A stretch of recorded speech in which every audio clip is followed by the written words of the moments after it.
Speaking of fearfully and wonderfully made, I want to ask one of my good friends, Rodger, would you join one of my heroes to join me out here? And we're going to sit down here and talk. I love Rodger. The first time I met Rodger was during the interim, when I was just the interim preacher. Rodger was the chairman of the deacons during the interim. And during an interim, when there's not a pastor, there's a little extra pressure on the chairman of the deacons. And when I met Rodger, and he told me he was the chairman of the deacons, Rodger said, Travis, when I took this office, I was 6'2" and had a full head of hair. So, that right? Yeah. So, here, let me get this over here so they can see you and hear you. So, Rodger and I sat down in my office a couple of weeks ago, and I just asked for him to tell me his story. And so, Rodger, I'm just going to ask you the same thing. Just tell us your story. Okay. This leads sort of into, his sermon leads almost into what I would like to say, is that if you think about it, bumblebees fly around and suck nectar from the leaves and from the flowers that they have there. But some of my aeronautical friends tell me that bumblebees can't fly, that their bodies are too big for their wingspan. Well, you and I both know that we've seen bumblebees flying. I finally came to the conclusion that one of the things that happened is that nobody ever told the bumblebee that they couldn't fly, so they fly. I think that's sort of the story of my life. I was born with one arm and one leg, 3 fingers, and when I was born, the doctors told my parents to take me home and put me to bed, that that's where I'd be the rest of my life. Well, they persisted and went to several other doctors and kept on getting the same story until one day a friend of ours who was a Shriner invited them to take me to the Shriners Hospital in Shreveport. Now, Shreveport was 300 miles away from where I lived, and at that time it was 2-lane roads all the way, so that was an all-day drive. When we went to the hospital, the doctor saw me and basically said the same thing, take him home, put him to bed. But the Shriner pulled the doctor aside and said, "You've only seen him for like 5 minutes.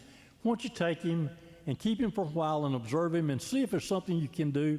If you can't, at least we've given him a shot." So I stayed there in Shreveport, 300 miles away from my parents, for 3 months. And the first month, my parents couldn't come to see me because there was a flu epidemic and they wasn't allowing visitors in the hospital. During that time, the doctors made me a peg leg, much like what you'd see with pirates in the pirate movies. And I learned to stand on that and could walk with it a little bit. When my parents came to get me, my dad asked the doctor, said, "Well, how about if I get him some crutches?" The doctor said, "Well, it's your money, but he'll probably never walk on them." But my dad went ahead and got the crutches anyway. They stayed in the closet, and my friends and relatives, cousins would come and get the crutches out, and they'd use them for guns or for riding from horses or whatever. And occasionally they would even walk on them like you're supposed to. On one occasion, one of my cousins was there and on a Saturday and walked with the crutches like she was supposed to. At that time, my only way of getting around was to crawl, or my parents carried me in their arms. The next morning, after my cousin had been there, I crawled into the closet, got the crutches out, and stood up and started walking. My dad put the board in the crutch and the strap on to make it easier for me to walk. By then, I was already in school and going to public school, and I had a wheelchair at school to get around in. And I did everything in school, went all the way through school and did everything that all the other kids did. I, played football on the playground and basketball and all the other things, and baseball that all the other kids did, and jumped out of barn lofts and did everything that all the other kids did. As a matter of fact, some of my friends I went to school with still complain about having scars on their legs where I tripped them playing football, and I did not trip them. I just stuck my crutch out. I can't help it if they're not agile enough to get around it. That's all their fault. I went on to school, and again, I went through school, and when I got old enough, my dad bought a car and had it fixed so that I could drive it. They put elevated pedals on it and allowed me to drive, and I learned to drive. And after I graduated, I went to Mississippi State and majored in accounting. while I was at home, going back a little bit, that I was raised to be normal, that I had chores around the house to do. I had to, clean the bathrooms and mow the grass, and we lived on a farm, so I had to help feed the cows and the animals and to bale hay and do those kind of things. And my dad was a building contractor, so in the summers I helped him build houses and remodel houses. So again, I'd spent a lifetime just being normal. And then I went to college, and my mom said, well, since your dad's a building contractor, said I was going to major in accounting, said, we'll just build you an office here in town and you can live at home. I said, well, that's a great idea. I'll get me an apartment in town. And so that was okay. Well, it came close to me graduating, and at that, I was having a lot of job interviews in Jackson, which is about 100 miles away from where I lived in Mississippi. So my mom said, well, that's great. You can go to Jackson. You can come home every weekend, and I can wash your clothes and give you some food. I guess I was supposed to starve to death all week. I'm not sure. But anyway, I could get some food. I said, well, I'll come home about once a month. And that didn't go very well, but she didn't really say anything. Well, when I finally got a job, it was 700 miles away from home in North Carolina at Fort Bragg. And I worked at Fort Bragg for 10 years as an auditor. Now, the interesting thing was I was hired sight unseen based on my resume, because on my resume I put that even though I'm handicapped, I can do anything that anybody else can do. Other people had told me when I was interviewing for jobs, oh, we can't hire you because you can't do this and you can't do this. And that was the first time I'd ever been told that I couldn't do anything. And that was a real eye-opener for me. I worked at Fort Bragg for 10 years and climbed all over vehicles and Army equipment, doing inventories and doing anything that auditors do.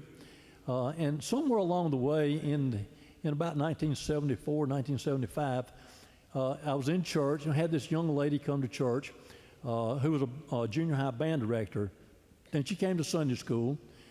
Now, we have two different stories on this. I say that I was a fine gentleman and was gracious enough to take her back from the Sunday school class to the sanctuary. Her version is that everybody left Sunday school and she could catch up with me because I was slow. Anyway, and I did sit with her, and the next week she came to church on a Sunday evening. And so we, as singles, we always went out after church on Sunday evening and ate pizza, and I invited her to go eat pizza. She said, well, certainly I'd like to do that. Where are you going? And I told her. She said, well, I'm new in town, I'm not sure where that is. And I said, that's fine, I will ride with you and show you where it is, which I did. And none of my friends showed up. She still thinks I paid them to not show up.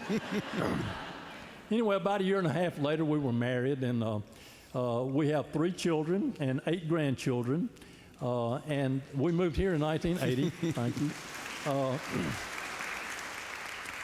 And I worked at Redstone Arsenal, again as an auditor. The favorite people that people always enjoy seeing. They always said, we're happy to have you, and we always said, yes, and we're glad to be here. So we get those lies out of the way before we even started, and so we can move on from there. But I did really enjoy my work at Redstone and at Fort Bragg.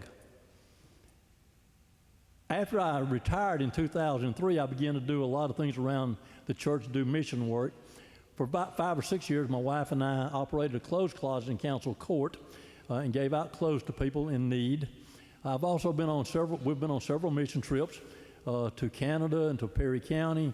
We usually go with the youth at least once a year on a mission trip. I work with the Baptist builders where we do construction over Lincoln Village, and we do work around the church and help people within the church that maybe need some help around their houses. The latest thing that I've been involved in is it's called Mobility Worldwide. We have a shop here in town where we build 3-wheel carts that you pedal with your hands. That we build these carts from scratch, and we ship them to developing countries to people who can't or have difficulty walking. We give them to them for free because of your generosity and the generosity of our donors and the generosity of our volunteers in building them. So this is a real passion of mine to help these people who are less fortunate than I have been. You talked about doing all the chores on the farm and jumping out of lofts, which we do not recommend, by the way. And you played softball, been a softball coach for even the church here, you know, but your parents to me are kind of the heroes of this story. My parents really are the heroes. They could have easily taken me home and put me to bed, but they didn't. Through their persistence and perseverance, they kept on going and would not take no for an answer. And again, as I said, they raised me to be normal, whatever normal is, that I did everything that anybody else has done. And I've done that way all my life and just try to do whatever I can do. And for that, I'm very thankful. Now, you told me when we were talking about sometimes little kids will come up to you and parents get kind of nervous about what they might say. Yes. Being short, I'm on the same eye level with kids, and so it's easy for them to come and talk to me. But of course, they always, well, what's wrong? You don't have a leg or you don't have an arm. And so they're very curious about that. I try not to tell children that God made me this way. What I do say is that God made all of us different. Some are tall, some are short. Some have blue eyes, some brown eyes. Some have long hair, some like me don't have any hair. But we're all made differently, but we're all created in God's image. The question that stunned me when, not stunned me, surprised me, I guess. I didn't see it coming. Because we were talking about all these things you've done, including softball and all that. And I asked you, is there anything you can't do? So I want you to share with everybody what you told me. There's one thing that I can't do. And whether I realized it or not when I was 10 years old, but it really was true. The one thing I could not do was I realized that I could not save myself, that we're all sinners. Romans 3:23 says we all fall short of the glory of God and we're all sinners. That's all. There are no exceptions. Each and every one of us are sinners. But God has provided grace. In John 3:16 he says, for God so loved the world, he gave his only begotten Son, that whosoever believeth in him should not perish, but have everlasting life. So God has provided for us that since we are sinners, we can be saved by believing on Jesus. As a matter of fact, in Romans 9, it says that if we confess with our mouth that Jesus is Lord and believe in our heart that God raised him from the dead, we can be saved.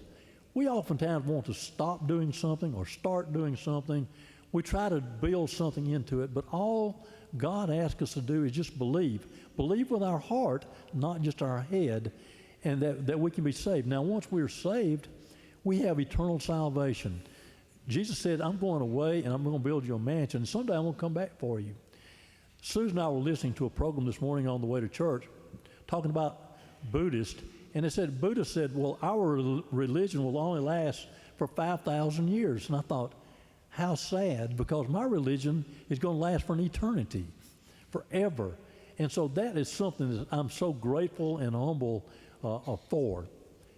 But I also realized that in my childlike attitude, I guess, that I equated being a Christian with going to church.